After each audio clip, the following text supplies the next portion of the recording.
Hey guys, it's Mandy, and I am going to finally do a labor and delivery story for you guys. I know that it has been quite some time. Well, I shouldn't say quite some time, but the twins are 15 weeks old now. So it kind of has been quite some time, but it's not like they're like a year old or 6 months or something like that. But the downside is it's not quite as fresh in my mind as it was, if I'd have done it when they were like 6 weeks old or something like that. Anyhow, I'm going to try to not make this video so long and give you guys the gist of what went down. Since it is such a long story, I'll try to break it down. So anyways, the twins were born May 15th, 2014.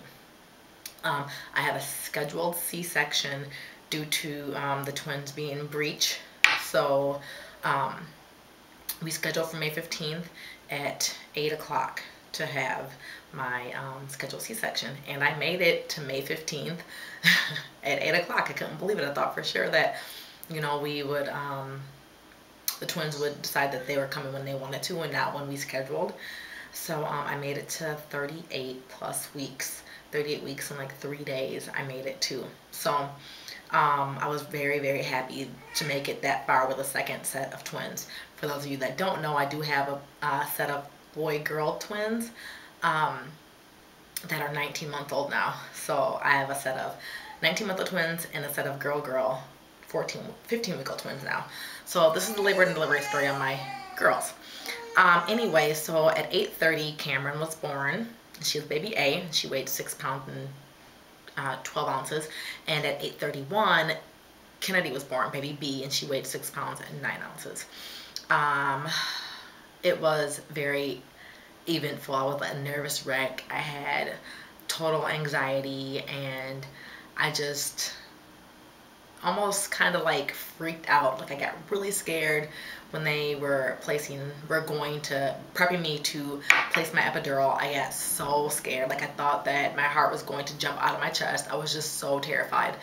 I thought, okay, this is going to be the last epidural I'm ever going to have as far as delivering children. And what if something goes wrong? I just all these thoughts were going through my head and just really made me nervous. But I got through it and laid there, and it just seemed like years were passing by. It just seems like, what is happening? What is going on? When am I going to see the first baby? It just seemed like it was taking forever. So finally Cameron came out screaming and crying, and then a minute later Kennedy came out screaming and crying, and it was just beautiful.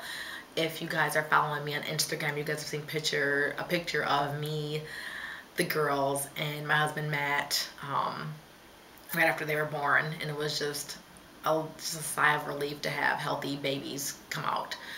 Cameron had a little trouble with some fluid on her lungs, so they had to take her not even to the NICU, but just a special care nursery just to evaluate her breathing and take an x-ray and things like that.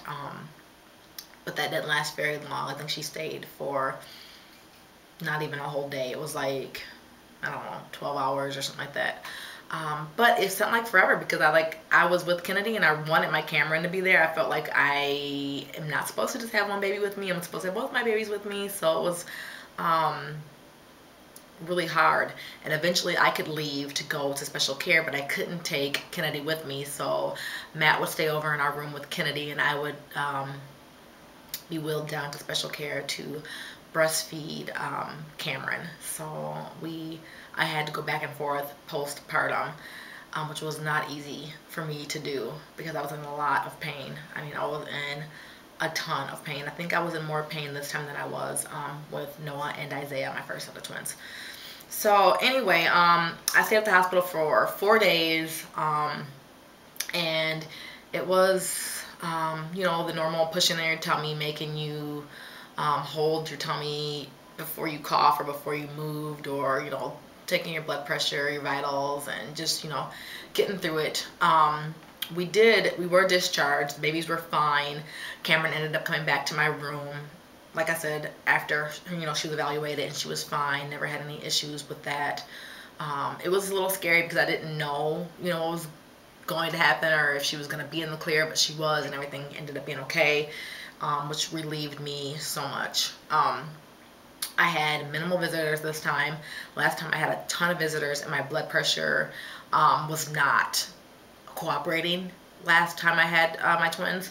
So this time I tried to keep my visitors to the minimum, and my blood pressure still was climbing. Never preeclamptic climbing or postpartum blood pressure, whatever. I never had that at that point, but it was climbing. It wasn't as low as it usually is.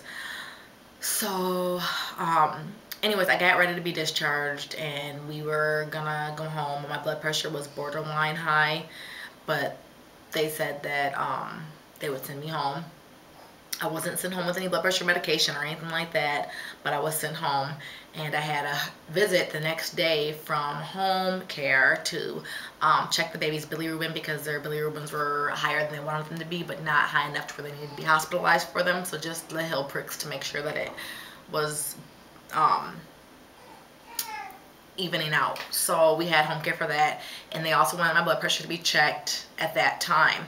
So they took my blood pressure, and it was pretty high. So they had to call the clinic and talk to my OB and tell them what was going on. And I had to wait for the call to see what they were going to suggest that I do. In the meantime, it had been like 2 hours, and I hadn't had a call back from my clinic. So I took my blood pressure at home, and it had gone through the roof. And I'm so glad that I had checked it, because I hadn't heard from them yet, and I just was very proactive. I know my body, I know I didn't feel right, so I checked it, and it was I want to say like 190 over 100. It was really high, so I got really scared. My grandparents-in-law had just came over to see us and check on us, and they ended up staying at our house for the next 3 days, because I had to be readmitted into the hospital. So my husband and I and the twins, I took the twins with me. I said I was not separating from my newborn babies that are breastfeeding. So we went back to the hospital, back to labor and delivery, and we were there for 3 days and 2 nights. It was awful. It was so awful, because I was terrified. I felt like I just didn't know what was going to happen. So I was immediately put on magnesium, and it was just awful. I cried, and I was very sad. I was away from Noah and Isaiah and my other girls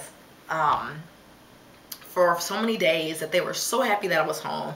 They're so sad when we leave. They're not used to being away from us, and they were just distraught when I had to leave again and had to readmit it to the hospital. So they were sad. I was sad. I had never been away from Noah and Isaiah at all, and it was terrible. I mean, it was kind of depressing. So when everything was cleared and I got to go home, it was like Christmas. But I had to go home on blood pressure medication, and I thought that I was out of the woods. It's really weird, because I wasn't preeclamptic with this pregnancy, but I ended up having preeclamptic symptoms postpartum, which was really weird, because I had preeclampsia with my first set, but then this time nothing at all, no preeclampsia at all, and then I get it after. So I was put on blood pressure medication, and I was on that for, I want to say probably 2 months. I was on that, if maybe a little less, maybe give or take 2 months. And my blood pressure has stabilized once again back to normal, which is very unusual. Usually when you have preeclampsia, there's a great chance that you won't go back to your normal blood pressure, that you'll have high blood pressure. Maybe, it'll be a chronic thing that you have, and you have to live with, and you have to be on medication forever. And especially if you get it again. So I got it twice, and both times I was blessed for my blood pressure to go back to its normal state, and I was completely taken off of blood pressure medication. I could not tell you how elated I am and how happy I was, because I have high blood pressure run in my family. So to have that happen, I thought, oh my goodness, here we go. My chances of keeping this are so high. So anyways, I made it through a second twin pregnancy. Eventful as it was, I made it, and I have nothing terrible or no horror stories to tell as far as anything bad happening to me that was dire. My blood pressure was I'm not gonna downplay it, it was very dangerous, and it was scary, but nothing that permanently happened to me or the babies that I have to talk about, which is absolutely amazing. So, you know, we were good in the long run. A couple bumps in the road, like I said, but I made 2 twin pregnancies, and I'm just blessed. I mean, I have a total of 5 biological kids.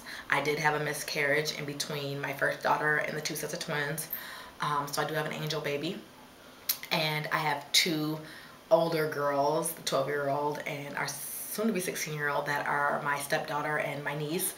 So I have a total of 7 children that I mother, and I'm very, very, very blessed. Our family is 100% complete, and there will be no more little babies coming into this family.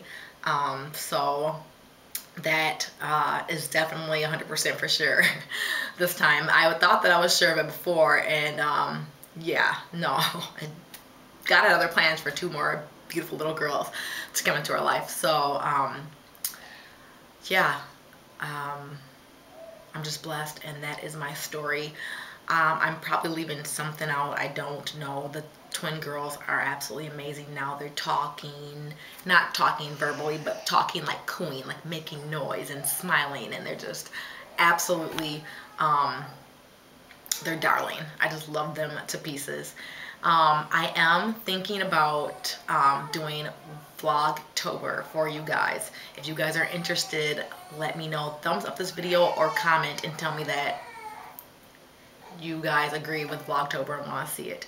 I have to get the lowdown on it. I think that it's just doing a vlog or a video every day. I'm not sure if it's a day in the life type video every day, or if it's just posting a video every day, or if it's some part of your life every day.